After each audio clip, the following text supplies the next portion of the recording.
आज का रंग कर्म बहुत बार ऐसा लगता है कि ग्रांट ओरिएंटेड हो गया है और यदि सरकार दया करके सारी ग्रांट्स बंद कर दे तो रंग कर्म खिल उठेगा। सरकार से नाट्य संस्थाओं की ग्रांट को बंद कर देने की अपील करने वाले ये हैं हिमांशु राय। हिमांशु राय देश की कला जगत के लिए अपरिचित व्यक्तित्व नहीं है। वे रंगकर्म में ऐतिहासिक योगदान देने वाली जबलपुर मध्य प्रदेश की संस्था विवेचना के सचिव हैं। इस संस्था ने अपनी गौरवशाली परंपरा के 50 वर्ष पूरे कर लिए हैं। विवेचना 50वें वर्ष में है। इसी के लिए विवेचना के मनु तिवारी जी भी उपस्थित हैं और भी तमाम बहुत सारे लोगों के नाम।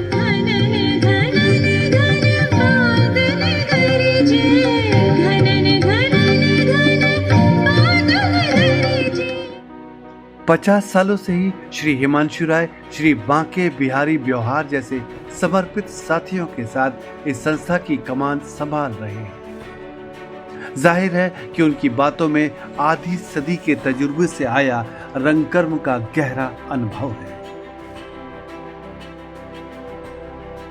मेरे ख्याल से तो सारी नई विधाओं को यदि आत्मसात कर लिया जाए तो रंग समूह आगे बढ़ सकते हैं। 50 साल के इस माइलस्टोन सफर के नजरिए से विवेचना की वैसे तो अनेक उपलब्धियां हैं, लेकिन संक्षेप में इसके कामों में 50 से अधिक नाटकों का निर्माण, उनके सैकड़ों प्रदर्शन, 31 राष्ट्रीय नाट्य समारोह, देश के दिग्गज नाट्य निर्देशकों और कला समूहों के 170 से ज्यादा नाटकों का प्रदर्शन, कई थिएटर वर्कशॉप्स, सैकड़ों कलाकारों का प्रशिक्षण, संगीत, विचार और नृत्य के कई आयोजन शामिल हैं।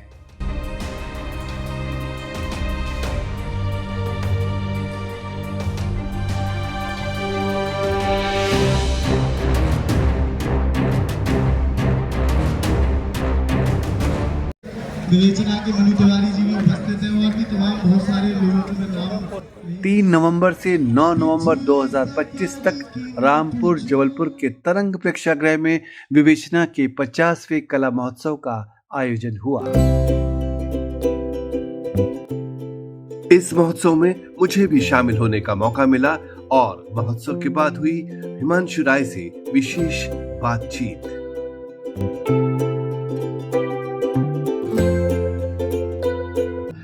जानना चाहता हूँ आपकी इस पूरी जो 50 साल की यात्रा है, इसके बारे में अभी इस वक्त क्या मन है, क्या कहना चाहेंगे?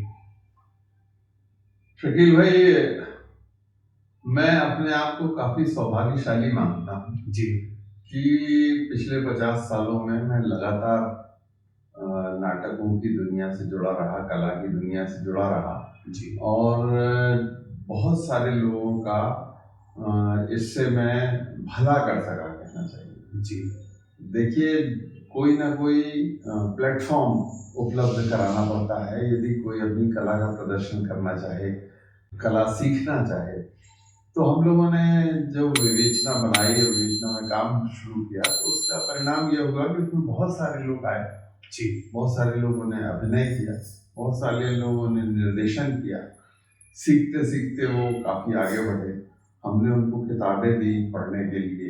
ये सब उनका व्यक्तिगत रूप से उनका उत्थान हुआ जी और उसका परिणाम ये हुआ कि वो आगे बढ़े जी और इसका एक परोक्ष फायदा ये भी मिलता है कि यदि आप नाटकों में काम कर लेते हैं जी तो आपका व्यक्तित्व थोड़ा खुल जाता है जी उसका भी लाभ आपको समाज में मिलता रहता है। बिल्कुल। तो मेरा व्यक्तिगत रूप से मैं संतुष्ट अपने आप को इसलिए बोलता हूँ क्योंकि मैंने अभिनय में कम भागीदारी की और निर्देशन लगभग नहीं किया। नहीं, लेकिन मुझे जहाँ तक ख्याल आता वो भी एक दर्शकों को बताना चाहूँगा कि सर एक अभिनेता के रूप में हिमांशु साहब काम कर चुके हैं मंच पर और बहुत से नाटकों में आपने भूमिका निभाई है।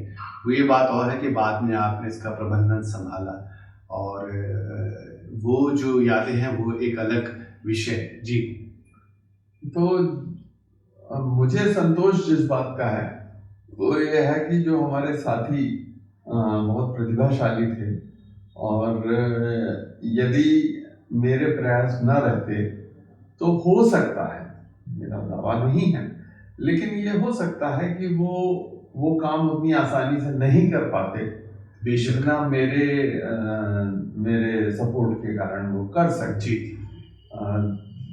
एक निर्देशक के रूप में या एक नाटककार के रूप में आदमी लिख तो लेता है जी, लेकिन उसका मंचन बड़ा कठिन हो जाता है। जो साकार एक आदमी क्या क्या करे, हाँ, वो रिहर्सल करवाएगा, कलाकारों को ढूंढेगा, उनको इकट्ठा करेगा, फिर निर्देशन करेगा, फिर शो अरेंज करेगा जी, यदि उसको केवल नाटक करवाना हो जी, निर्देशन भर करना हो और बाकी सारी व्यवस्थाएं कोई दूसरा कर दे जी, तो ये तो एक तो तभी संभव है जब एक दूसरे के प्रति बहुत अनुराग हो और हम चाहते हो कि हम एक दूसरे की तरक्की देखें जी, तभी यह होता है। तो ये मैंने खूब किया और इसी बात का जो मैंने कहा ना कि मुझे संतोष है कि मैंने बहुत सारे अपने साथियों को और बहुत सारे जूनियर कलाकारों को भी ऐसा मंच दिया जिसके कारण वो आज काफ़ी आगे गए हैं। जी, जी। इतने सारे निर्माण आपने किए इन 1994 के बाद से, तो आपने समारोह किए, उससे पहले से आप इसके निर्माण में जुटे थे और बहुत सारे विशिष्ट रंग निर्देशक जो हमारे प्लेटफॉर्म पे यानी हमारे मंच विवेचना से शुरू हुए और उन्होंने बड़ी बड़ी प्रोडक्शन किए। तो बेशक इसमें कोई वो नहीं है कि आपने ही उसमें बहुत सहयोग दिया और बहुत आगे बढ़ाया। आपको इस पूरे रंग सफ़र में ऐसी क्या बातें और याद आती है जो आज इस पड़ाव पर हमें ध्यान करना चाहिए? कभी कभी एक चीज़ और लगती है जी, थोड़ी अलग बात है जी, बाकी अच्छी अच्छी बातों के अलावा कि कोई आदमी मतलब आमतौर पर ये स्वीकार करने को तैयार नहीं रहता जी, कि कोई आदमी किसी के लिए कुछ निस्वार्थ भाव से भी कर सकता है। जी, जी, तो जब भी आप कोई काम करते हैं और आप सोच रहे हैं कि हम अपने साथियों के लिए अपने साथी कलाकारों की प्रगति के लिए कोशिश कर रहे हैं तो भी बहुत बार ऐसा होता है कि उसको उस तरह से स्वीकारा नहीं जाता जैसा किया जाना चाहिए जी। तो इससे थोड़ी निराशा भी होती है। तो ये तो मैं जहाँ तक मेरा ऐसा सोचना है सर कि हिंदी जगत की ये समस्या है, हिंदी मानस की समस्या है कि कोई कुछ कर रहा है और निस्वार्थ भाव से भी, तो कई बार ऐसी भावना उसकी रहती है कि भाई भला ये ऐसा क्यों कर पा रहा है। हाँ। लेकिन भला तो सभी का है। देखिए विवेचना की ये 50 साल की यात्रा और 31वां नाट्य समारोह ये अपने आप में बताता है कि ये सीमा चिन्ह उपलब्धियां हैं। मुझे जहाँ तक जानकारी 167 तो आपने नाटक बच्चों ये यहाँ के दर्शकों को दिखाए हैं और 50 प्रोडक्शन किए हैं। तो ये तो बहुत अद्भुत बात है अपने आप में। ये स्पष्ट है कि जो लोग ऐसा समझते हैं उनके सामने है ये प्रमाणित। अच्छा, इसके अलावा ये तो नाटकों के प्रोडक्शन हो गए, इसके अलावा हमने न जाने कितने नाट्य शिविर लगाए जी, वर्कशॉप जिसमें अब तो कहना चाहिए शायद हजारों लोग पढ़ के निकले उससे जी। और आज भी चाहे जब जहाँ कोई लड़का आके मिल जाता है और बोलता है मैं आपके विवेचना में रह चुका हूँ सर फलाने में ऐसे समय में ये जी, तो वो नाट्य शिविरों से हमने बहुत सारे लोगों को नाट्य जगत से प्रेरित में जुड़ने के लिए प्रेरित किया, दूसरे उनको मौका मिला अपनी प्रतिभा को निखारने का जी।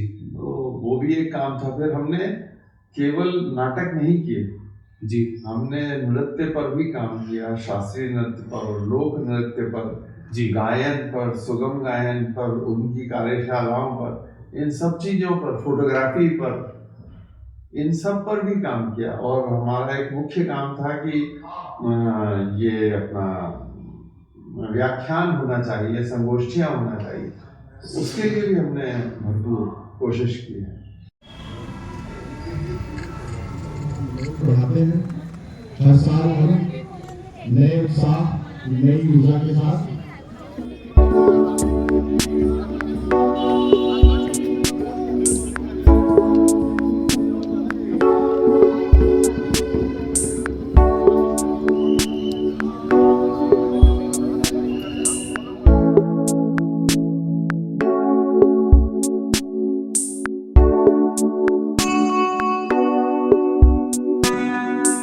जाहिर है कि आपने बहुत विविध तरह की गतिविधियां की। जैसे कि मैं समझता हूँ कि जबलपुर संस्कार धानी है, तो यहाँ पे संस्कृति के लिए और उनके संस्कारों के लिए विवेचना जैसे आपके रंग समूह ने बहुत बड़ा काम किया है। तो विवेचना जबलपुर को हम बधाई देते हैं इसलिए। और मैं अब इसे जानना चाहता हूँ, जैसे आपने विविध तरह के दूसरे सुगम के, संगीत के, शास्त्रीय नृत्य के और रंगमंच तो चल ही रहा काम किए, कार्यक्रम किए, इसमें कोई ऐसी विशिष्ट बात जो आपको ध्यान आती है कि चित्रकला का ये शिविर बहुत अच्छा था, या ये बाल शिविर अच्छा था, या इसमें कोई ऐसी कोई बात जो इसके जो अन्य जो कार्यक्रम है उसके विषय में बताएं। विवेचना के शुरुआती दौर में जब यहाँ नाट्य शिविर हुए तो दरअसल ऐसी कोई खास परंपरा जबलपुर में थी नहीं। अच्छा। और इसलिए जब वो हुए तो उसमें एक तो उपस्थिति बहुत जबरदस्त थी। अच्छा। और दूसरा उसकी उपलब्धि ये रही कि आज जितने भी कलाकार यहाँ पर काम कर रहे हैं, उनमें से बहुत सारे उन शुरुआती शिविरों से निकले। बहुत बड़ी बात है। आलोक चंद्र ने यहाँ आके कम से कम 3 बार शिविर लगाए जी, और अच्छे नाटक तैयार करे। उस समय एनएसडी में वो भर्ती थे जी। फिर ताजा जब निकले थे तब भी उन्होंने बहुत अच्छा काम किया है। जी, ये आलोक जी की बहुत सारी स्मृतियां जुड़ी हुई हैं यहाँ पर, और उनको हम विवेचना के मंच पर इस बार दर्शकों आलोक जी के साथ में 6 यहाँ के जो विवेचना से जुड़े हुए रहे हैं और जो देश में रंगकर्म का बड़ा काम कर चुके हैं, उनकी स्मृति में ही आयोजन हुआ।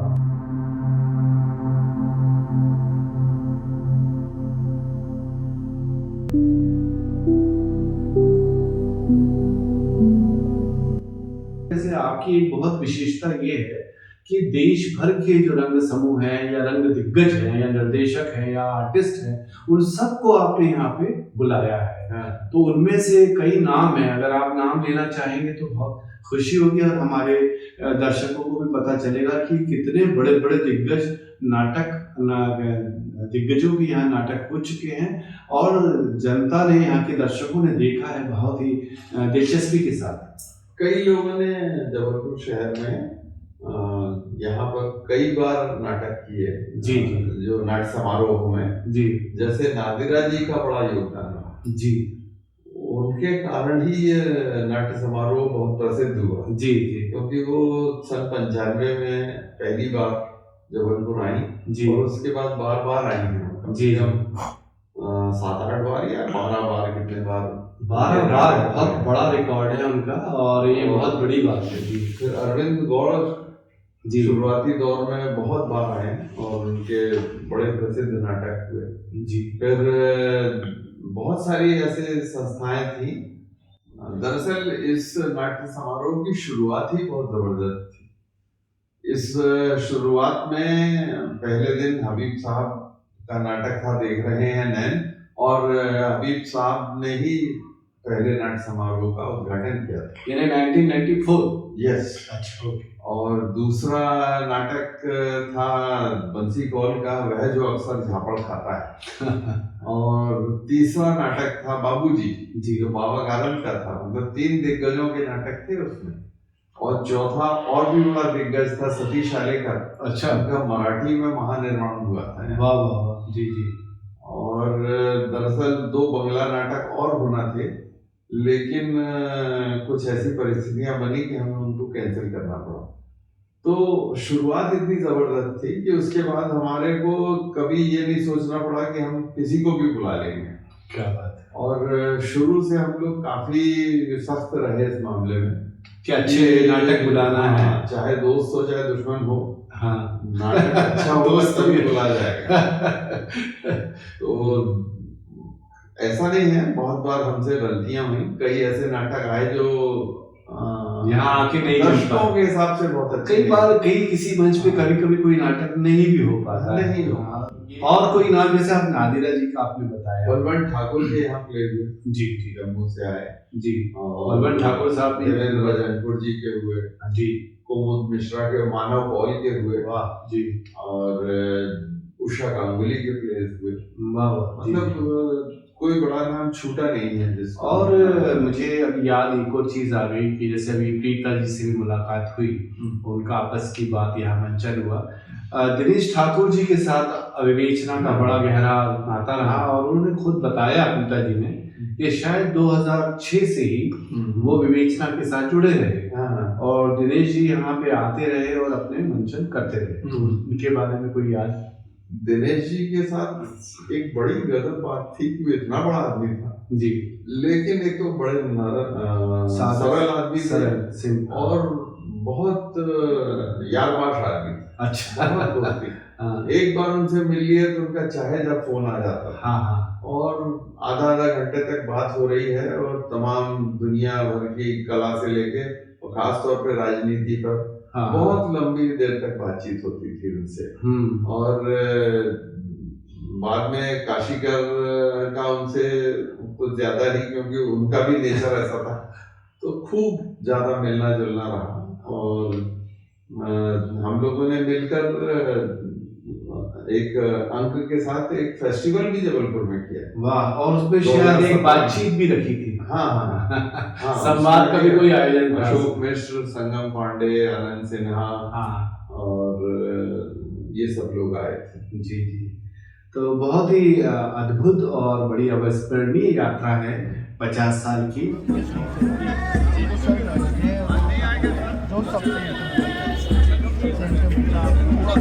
सर ये पे होंगे।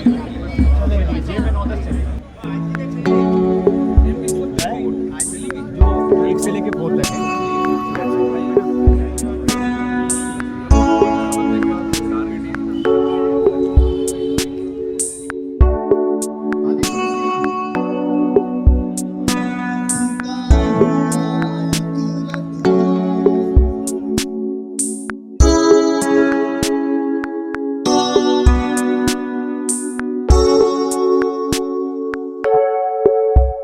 सर इस पूरी यात्रा और जिसके आप साक्षी रहे, जिसमें आपने जैसे बताया कि हम लोग बड़े सख्त रहे कि कौन से अच्छे प्लेस बुलाएं, किनको हम सामने दर्शकों के समक्ष रखें। तो पहली बात तो मैं ये जानना चाहता हूँ कि यहाँ के दर्शकों का जो नेचर है और वो उनकी जो एक यात्रा है, क्योंकि आपने उनको एक जागरूकता दी है और उनको चेतना जगाई है, रंगमंच के प्रति दिलचस्पी जगाई, तो वो सफर कैसा रहा? हमने दर्शक बनाने में बहुत मेहनत की जी। ये यूं ही इतना बड़ा दर्शक परिवार नहीं बना है जी। साइकिलों से घूम घूम के लोगों के घरों में जा के टिकट पहुंचा के उनके घर चाय पी के और कभी उधारी में कभी नगद में पैसे लेके किसी तरह से, और कोई भी नाट्य समारोह ऐसा नहीं होता था जिसमें हमें घाटा ना हो। जी, वो तो स्वाभाविक है और मैं समझता हूँ कि इस साल भी कुछ ना कुछ इस तरह की सूचना ना आए। तो एक बात छूट गई थी जो मैं कहना चाहूँगा। जी बताइए। कि जो विवेचना के खुद के नाटक हैं, हाँ, उनमें भी आप कोई भी ऐसा नाटक नहीं पाएंगे जिसके बारे में ये कहा जाए कि ये क्यों किया भाई। हाँ अच्छा, इतने रेलेवेंट नाटक को बिल्कुल सोचा समझा संचालित। हाँ, और बहुत ज्यादा नाटक ऐसे हैं जो नाटक नहीं थे, कहानियों से रूपांतरित हुए या उसके पीछे मेहनत हुई, मतलब बहुत अलग श्रम हुआ, प्रकाशित नाटक थे, नया काम करके लाए। और दूसरा ये है कि ये जो नाट्य समारोह में जो नाटक आते थे इनके बारे में भी एक तो हमने जैसा बताया कि हम लोग बहुत चुन के लाते थे। मैं यही कहना चाहूंगा कि कभी भी कोई भी रंग कर्म किया जाए, यदि उसके पीछे कोई विचार नहीं है तो उस काम का कोई खास मायने नहीं।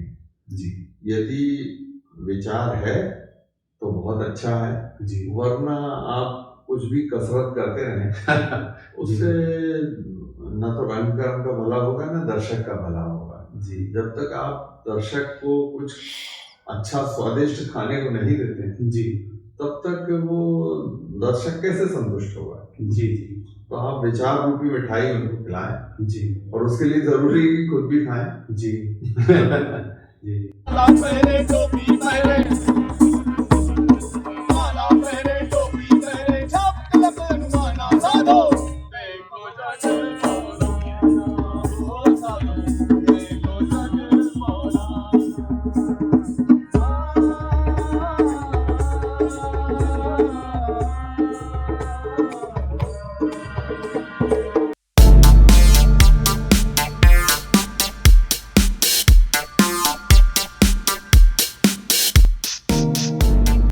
आज का रंगमंच है और आज की जो रंग दृष्टि है और कल्पना है उसके हिसाब से आपका क्या कहना है, आपकी क्या टिप्पणी बनती है?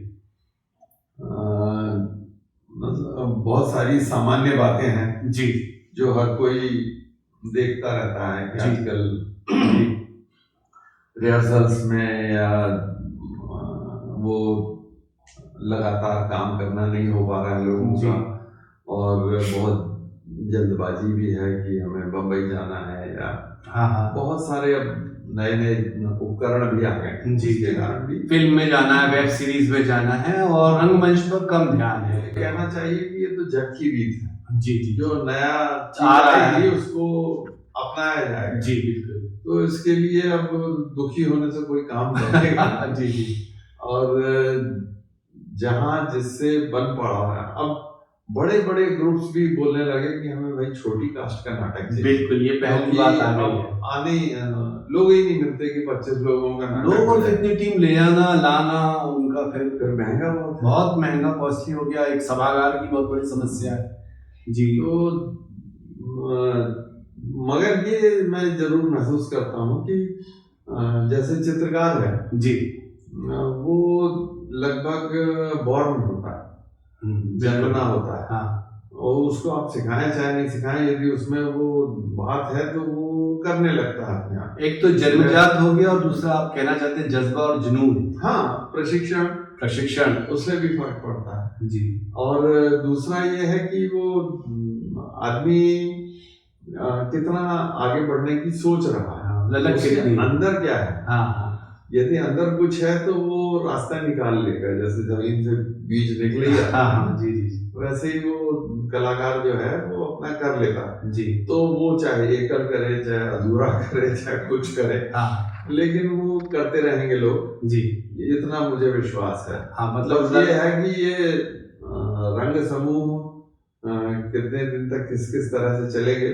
मेरे ख्याल से तो सारी नई विधाओं को यदि आत्मसात कर लिया जाए तो रंग समूह आगे बढ़ सकते हैं। रंगमंच यदि तो फिल्मों से भी परहेज नहीं होना चाहिए, टेली फिल्मों से भी परहेज नहीं होना चाहिए, सब चीजों को मिला जुला के लेना ही पड़ेगा। जी, हाँ, जी। पीछे छूट जाएगा। बिल्कुल बिल्कुल।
रंगमंच आपके नज़र में अगर समर्पित भाव से काम करे और इसमें लगे रहे नई विधाओं के साथ भी, तो ये आगे प्रगति करता रहेगा। और जो आज का रंगमंच है उससे आप संतुष्ट हैं? जो आज कुछ प्रोडक्शन आ रहे हैं, जो आप देख रहे हैं, जिसकी आप छानबीन करते हैं साल भर, तब आप 5 नाटक लेते हैं जी। नहीं, संतुष्ट इस मायने में नहीं हूँ जी कि आज का रंगकर्म बहुत बार ऐसा लगता है कि ग्रांट ओरिएंटेड हो गया है। अच्छा क्योंकि सरकार तरह तरह की ग्रांट्स बहुत बांट रही है, जी।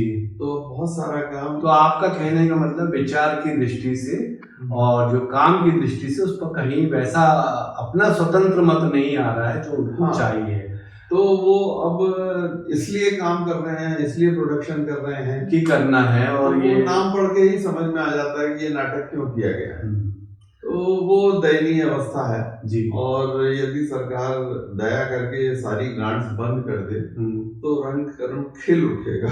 अच्छा, आपका बहुत अलग मत है सर का। और हिमांशु राय जी से हम अंत में ये कहेंगे कि आपके 50 साल का ये रंग यात्रा और नाटकों का प्रबंधन और ये आयोजन का तजुर्बा, ये देश के कैसे काम आए, देश के नाट्य समूह के लिए, कला संस्कृति के जगत के लिए?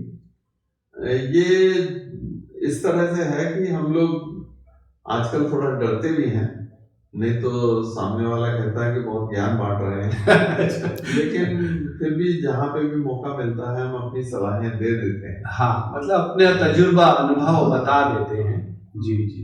और हम अपना काम तो कर ही रहे हैं जी जी। जो अपने आप में वो सतत यात्रा जाते हैं वो जी। उससे प्रकट हो जाता है। तो बहुत बहुत धन्यवाद हिमांशु राय जी, आज आपसे हमारी बातचीत हुई और आपने अनुभव हमसे साझा किए। हालांकि मैं ये समझता हूँ कि बातचीत बड़ी अधूरी है और बहुत से सवाल मेरे मन में अभी भी आ रहे हैं, लेकिन फिर कभी आपसे इस विषय में हम बातचीत करेंगे। बहुत बहुत धन्यवाद दर्शकों, आपको इसलिए भी धन्यवाद कि आपने हमारी ये बातचीत सुनी और विवेचना की ये 50 साल के रंग सफ़र के बारे में जाना। धन्यवाद, नमस्कार।